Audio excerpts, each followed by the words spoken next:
All right, we're out here in the South Fork of Sheep Creek on a northwest aspect at about 7,200 feet. We're going to perform a extended column test to test for propagation in some of the upper snowpack here.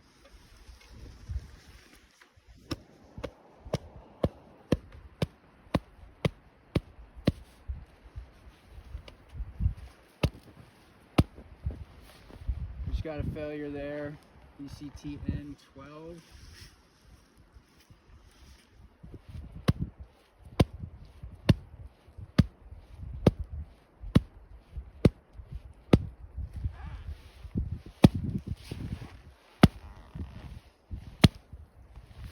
So we have another failure here, ECTN 23, right here and right here. Still not getting propagation there.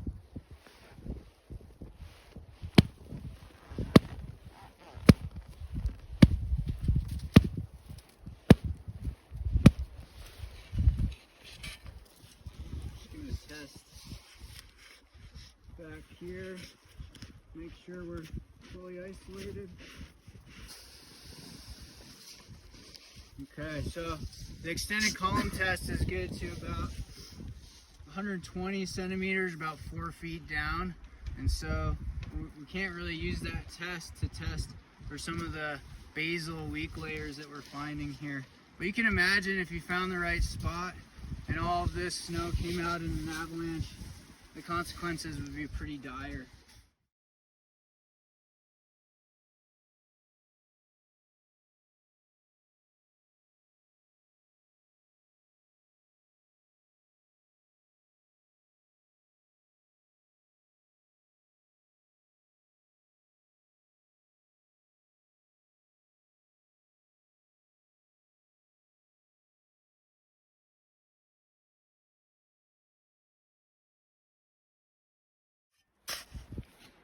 All right, so we're still here on a northwest aspect at 7,200 feet.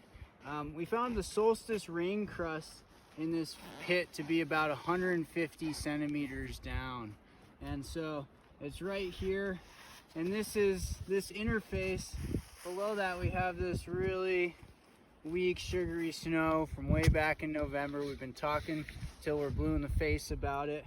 But some of our traditional stability tests really only impact down to about 120 centimeters or so. And so when we talk about the deep persistent slab, we have to utilize some different types of tests. And so for this particular test, we're going to be testing the interface of the solstice rain crust that sits above the old November facets. And we've removed the whole column, but just 15 centimeters above that interface and 10 centimeters below. And then we're going to apply the same loading steps to it as we would in a compression test or an extended column test. I've cut the back of this column already.